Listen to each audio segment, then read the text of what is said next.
Well, friends, I am excited to get to introduce to you Andrew Lang. And Andrew has a new book that came out a few months ago now called Unmasking the Inner Critic. And so we're going to get to talk a bit about that book and about Andrew's story and about how all of that sort of intersects with you all here on the Space for Faith podcast. But I just want to welcome Andrew. Hey, do you mind introducing yourself to the good folks who are Yeah, listening? I'd love to. Well, my name's Andrew. I have been an educator in the public schools here in Seattle area for 7 years or so. Just made the jump over to the educational nonprofit world. But my real love, and this is the part of me that I wasn't able to express in the classroom as much, my real love is working with adults and helping to unpack what I call inner work. Unpack those stories that you tell yourself about yourself, stories of like, what did I want to be when I was younger, and how am I dealing with the realities of maybe that's not who I turned out to be, or I want to do this with my life, but I'm not quite sure how to get there. So I have this both this educational side where I love working with high school students, and this other side of me that really loves working with adults. Yeah, and like, how did you stumble into that? Great question. So I knew I wanted to be a teacher forever. I think I'm one of those types that I think it was 5th grade, and I had a great teacher that was just as brutal on me as I needed at that time. And she showed me this is the kind of loving expectation that you can be. If you want to be a teacher, this is the kind of stuff that you can carry for kids and the impact you can make. And so I followed this conveyor belt of education up and through until I was a teacher. And then it came, I think about 2016, 2017, I'm teaching in the classroom during the day. And then at night, I had stumbled into leading a small group of adults. And we were doing spiritual formation work. And a lot of it was around how do you face the realities of your emotions when you're in relationships with others. So how do you pause your emotions while you're in the midst of conversations so that you can show up in a more holistic and less reactive way. And so I'm doing this work at night with these adults, and I remember coming home one day and I said to my partner at the time, I said, I feel like during the day at school I'm having all of my energy is just pouring out of me. And then at night, I keep having these events where I'm feeling this infill. And I'm not even sure she said anything in response to that, but I heard myself. And immediately that was like a little flag of, okay, there's something here. No idea what this is going to be, but there's something here that I need to process further.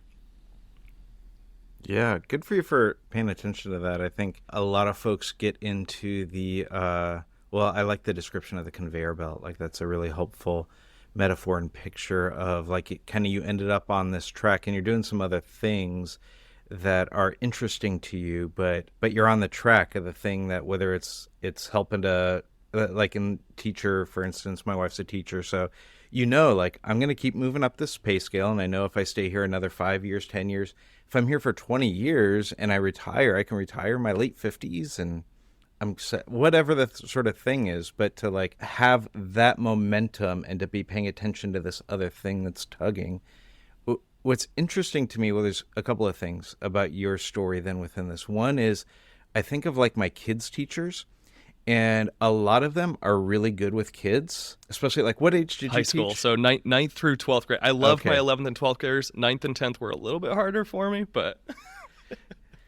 Yeah, I was going to say this shifted a little bit as I got into high school. Definitely in elementary school, there's a lot of teachers who are really good with kids, and then you would have like parent-teacher conferences, and you're like, you have no idea how to interact with an adult. But like, that's been true also of some of their high school, like they're really good with the high school kids, and then when they have to interact with adults, that I wouldn't be thinking, I want to trust you to be somebody who walks with me on trying to understand my inner life and what's going on inside of me. Yeah.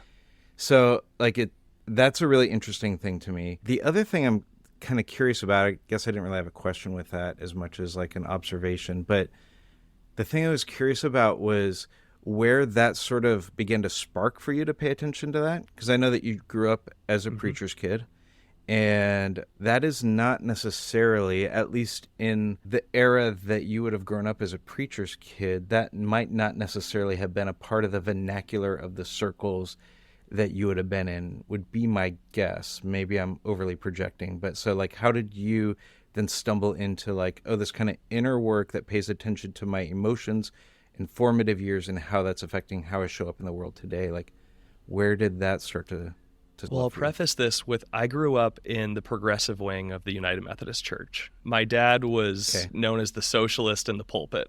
So that gives you a flavor of my upbringing. Okay. And in the In the Northwest, yeah, here in Northwest, yeah? Seattle. Yeah. Okay. And so I grew up, what religion and faith community meant for me was it was essentially an organizing circle. And our organizing principle is, or was, who is Jesus and what would Jesus have done in this moment? Very focused on social gospel. And so my experience of church, and I'm going to generalize a bit here, but my experience of church was largely in the streets, we're going to go protest. And in the church, we are going to talk about protest. What didn't feel real to me growing up in that space is actual spiritual formation, and that depth work wasn't fully present. And so there was your question about, where did that spark for me? I think I got to the natural end point where I left high school having this scientific method firmly within me, this questioning, this skill of looking out into the world and saying what's right and what's wrong. And it all came together with, I've just spent my entire upbringing going to a church that I believe believed something, but I'm not sure it was any different than the Democratic Party. They just used God language. And so my push, I think, was as I left high school and I left religion altogether, is what does it look like? I still feel this deeper spiritual connection to something. What does going internal, what does going inside myself tell me about that connection? Yeah, that's super interesting. I grew up on the conservative side, and a friend and I were just having a conversation about Dallas Willard and his work around the Gospels of Sin Management. And he talks about it from the right and the left, but we had always picked up the way he talked about it from the right because that's where we were coming from. And just re-engaging it, he talks about like from the right that what you're doing is Jesus is managing your sins so that you can go into heaven after you die. You've crossed over this sort of like mythical line that his blood has covered you so that you're good to go, you got your ticket. But from the left, he talks about exactly what you were talking about the idea of that the societal ills and sins of the sort of social structures are being engaged. And both of those things are missing the transformative work. What he would say is like the transformative work of the kingdom of God or the Spirit's presence in your midst. So it's interesting to me, out of being in community with plenty of friends who grew up in conservative spaces that had longed for wishing that they were in a more progressive space, but then also now encountering more folks that grew up in a more progressive space that maybe weren't wishing they grew up in a conservative space, but felt like that there was something maybe that was lacking for them in that experience Totally. as well. So I have, in the last 5 years, especially when I went to the living school with Richard Rohr in Albuquerque, what I found to be fascinating is here's this group of people, in large part former either evangelicals or former evangelicals, who are progressive socially, and they are trying to figure out, I can't stay in the evangelical church anymore, but I don't know what that means for my spirituality. And so they're in this space. And what was so fascinating is I was in a very similar space, but from that other side. We're deconstructing two different things and still ending up in this like weird liminal in between mishmash of what are we doing? And so what I have come to some sense of understanding of, and it's still in development, but what I didn't get in my upbringing at church is I grew up in a privileged middle upper class white church. And so even coming from this social gospel side, how did we live out that spirituality or that faith or that push? It was going to the protest and then going back to the comforts of our home. And what I am far more interested in now is what is a spirituality of real, where we can get gritty.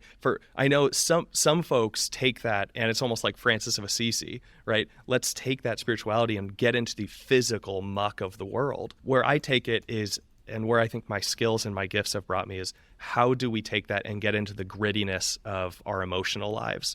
And especially as men, how do we begin to talk about our emotions publicly and name the dreams that we had that went unrealized?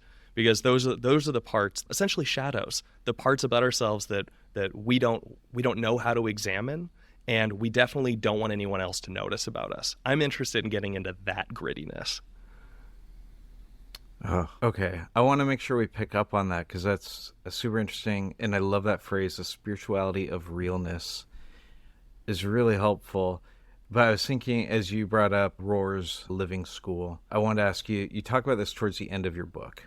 Or maybe like 3/4 of the way through. Here's what you wrote. You said, in my opinion, one of the greatest awakenings in the West of the past 100 years is the unearthing and recovering of the Christian contemplative tradition. I would love to hear you unpack that idea a little bit. And maybe that even sort of merges with some of what you were talking about these unearthed desires that have been sort of left. We live in a culture and have lived in a culture. This is what capitalism brings forth and what a lot of different systems bring forth. But we live in a culture of go, go, go and do. And I think a lot of us have internalized that into personalities of I am a fixer, I am a saver, I am a doer. And so we place our worth with what we are actively engaged in. And I know that's true for me. I have a long history of thinking that my worth is is my output.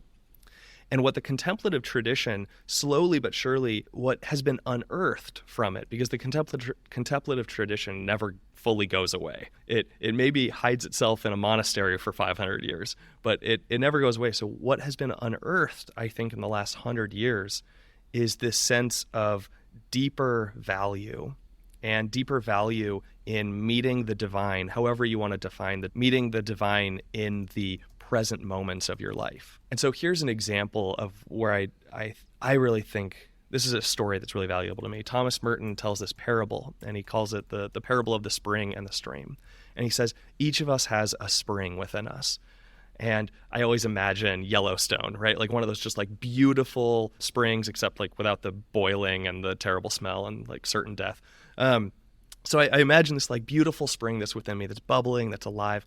And he says that each of us also have streams that are flowing from this spring. The streams are our actions. It's how we show up in the world.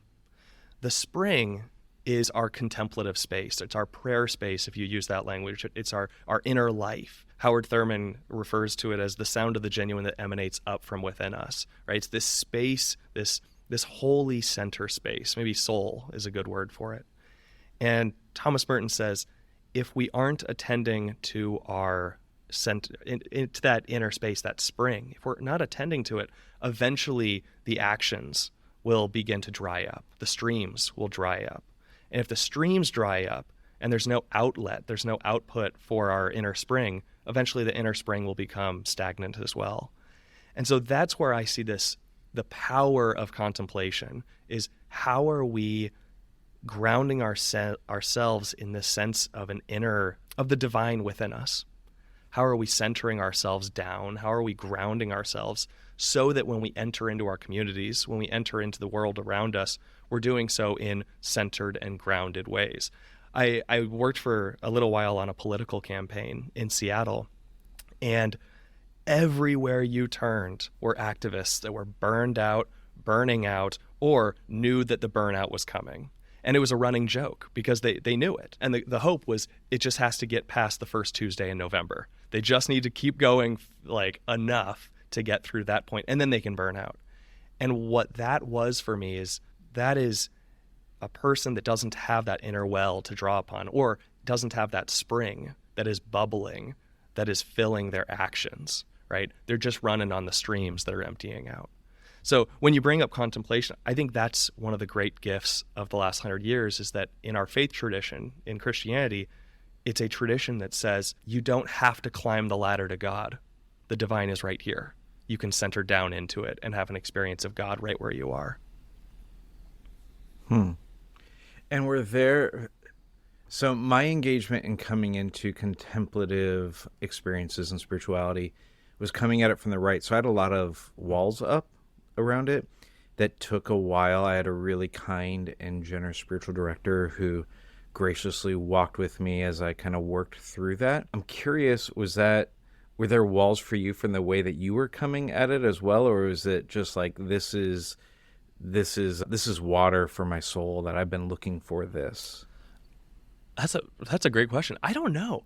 I'll share a memory I have. When I was in college, I have an early memory of riding the buses, the metro in Seattle, um, and reading Teresa of Avila's Interior Castle.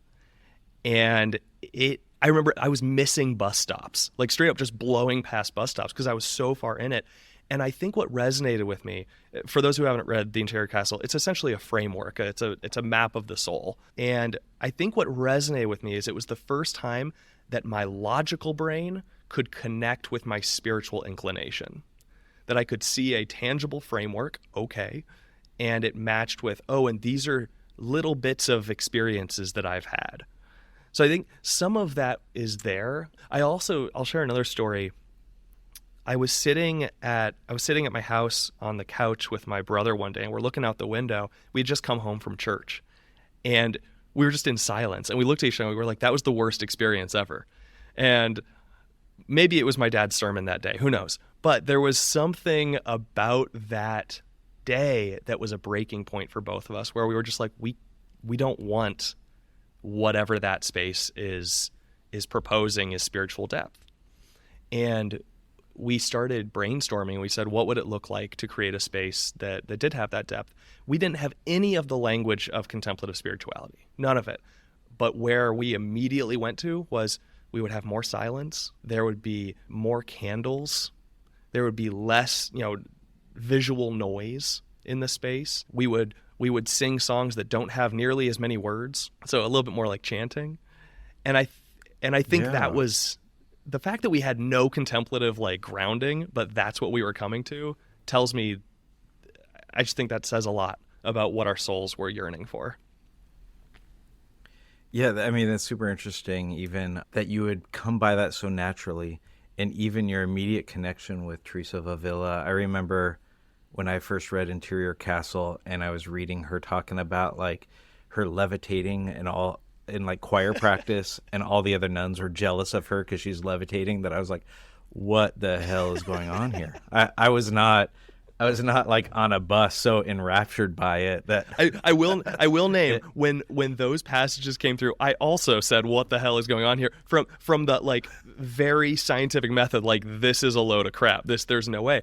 And yet there was also this part of me that was, near the beginning, she talks about when you step into your first dwelling, the reptiles come with you. And, immediately I'm like, oh, those are all of that's my inner stuff. Those are my fears and my insecurities. And so I think it was a moment of that where I was like, there's so much resonance here. I can look past the random stories of levitation for now. Maybe we'll come back to that. Yeah. I mean, I've wanted to get to a point where I have a lot of room for the stories of levitation. Yeah. Well, so as you're doing your work, and even in what you talk about in this book of the interior work that can open us up to, like, what would you say the interior work is opening us up to? I don't want to put words. The word that always comes to me is expansiveness. And the reason, or I think when I came to that word, the reason it resonated with me so much is so much of my upbringing, and maybe this resonates with you, so much of my upbringing was around good and bad, right and wrong. There were pretty firm lines in the sand. And so expansiveness opens us up into this looking around with awe and wonder and getting curious and getting creative. And so I think so much of the inner work opens us up to this creativity, being able to look into the world and take it seriously that the divine is right here. And if the divine is right here, then dancing in the midst of this, amazing world, and crying in the midst of this amazing world is a holy act. And so I think there's an expansiveness, especially around, it's so interesting, I just said dancing and crying. Both of those things are so often taught to be beyond the bounds of what is acceptable. Don't dance right now. We're not at a dance hall. Don't cry right now. You're a man, right? And so if you have a spirituality that opens you up to an expansiveness, all of a sudden it becomes a lot more comfortable, scary, and it takes capacity building, but a lot more comfortable to be human exactly as you are and recognizing the divine's still here. The divine doesn't have to cross a chasm to get here. The divine's not going to hop on a bridge and dip out. We're in it. We're just in it. Yeah. No, that's really good. And one of the things that I've appreciated about the little bit that we've connected and your book, one of my concerns has been in the spaces that I'm in of people that shift from being a fundamentalist conservative to becoming a fundamentalist progressive. And that we sort of watch that. And the only way that I've been able to figure out, that I've been able to, through my own experience and as I've observed others, to see that not happening is through some sort of contemplative movement as a part of the journey. And I was chatting with somebody recently. I think you're friends with or know Brian McLaren, and so I was chatting with him recently about this, and he told me, he said, "Yeah, one day I was talking to Richard," and then he stops and he goes, "You know Richard Rohr?" And I was like, I assume when you said, yeah, Richie. When I was talking to Richie, he's like, I realized we were talking about the same thing. We were talking about it in different ways, and that what the church needed was a shift in consciousness. And he was talking about it as non-binary, non-dualistic sort of thinking. McLaren was talking about it in the way he was talking about it in New Kind of Christian. But it would, and anyways, he was saying like, but the way that you get there is through the contemplative tradition, is what moves you to this other way of sort of being and seeing. And I love the idea of both it like making you like more able to experience the fullness of your humanity. And it also feels like a more healthy and grounded way of living rather than just moving from being one kind of a-hole to being another kind of a-hole, or being one kind of person that's got up like strong boundaries around and definitions, or to another kind of strong boundaries and definitions. Yeah, I mean, I appreciate it.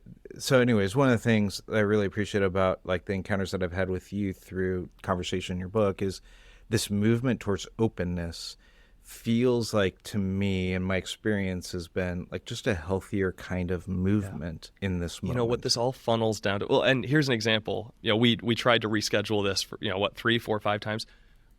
When I was younger, I would have been pissed every single time, right? I had none of that, and part of that is teaching. Like there's nothing like teaching high school to introduce you to the chaos and get you comfortable there. But there's another aspect, which is being able to say okay to life, and like, this is where the movement is going, and I'm going to, instead of trying to put up a wall and control it, I'm going to dance with it.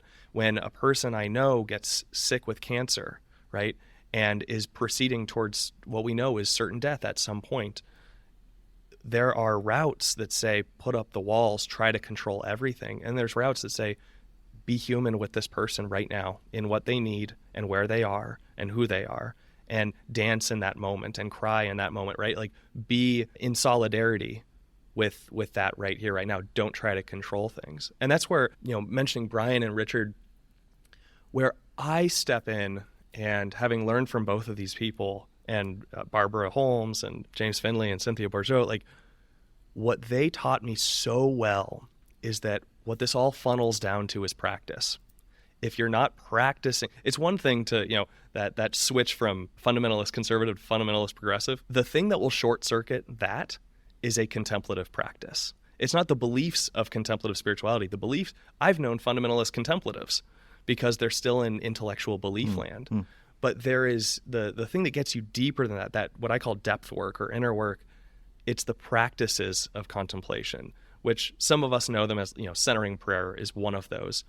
But I believe the ones that really begin to rework you, and centering prayer is one of them, but our body practices. What are the practices that help you to actually settle your central nervous system so that when you are in a space of fear, you can ground, settle, and your body can untense? Because when your body untenses, you can make better responses. If your body is still super tense, I know a lot of people, this takes a lot of retraining of our minds to think about, but our bodies generally react to stimuli faster than our brains do. When you're walking down a sidewalk and you see something that's scary, chances are your muscles have tensed up before your brain went, I'm scared. And so if that's true, then what we really need, what's going to cause a fundamental, foundational spiritual shift in how we look at the world with awe and wonder, is going to be, let's engage the practices that allow our body to settle and our central nervous system to get off the fight, flight, freeze. Yeah, so what would be one of those that you would like are these things that you are doing in the midst of your work? Is this the kind of thing that you're doing at the end of the day, beginning of the day, so you can be on your own doing like woo-woo weird practices that other people don't have to see you do? Like what does that sort I of want to look break like? down any stigma around doing things that other people can't see me do. I let so for me personally, I engage these practices throughout these are practices where if I feel my body, for me, all of my tension usually shows up in my shoulders first. And if I don't attend to them, it starts showing up in my lower back. So I can actually feel my body constricting. And I think we all can if we just, it's about intention and attention. And so one of the practices I do is whenever I feel my shoulders begin to tighten, I ask myself, what am I trying to control right now?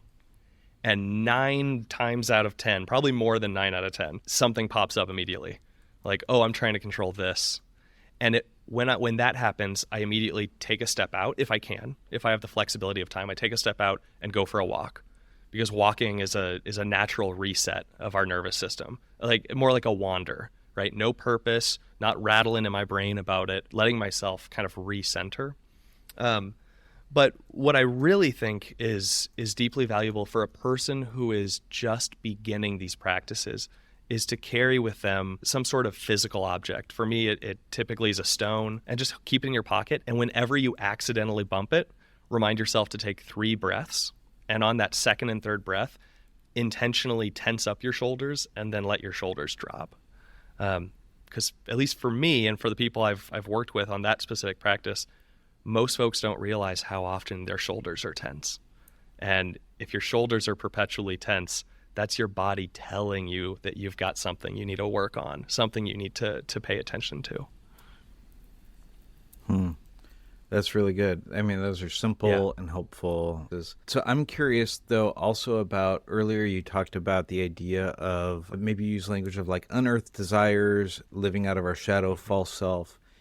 Now, is that something that you are engaging with through body practices? Is that something you're engaging with through other contemplative practices, through sort of like group experiences? What does it look like to engage in the work of recognizing, naming, and bringing that stuff out? So for those of you who are unfamiliar with like terms like shadow and shadow work, the quick and dirty definition that I usually operate with is a shadow is something about us. It's a part of us that has so far gone unexamined or underexamined. It's something we don't really want to look at, and we really don't want anyone else to notice about us.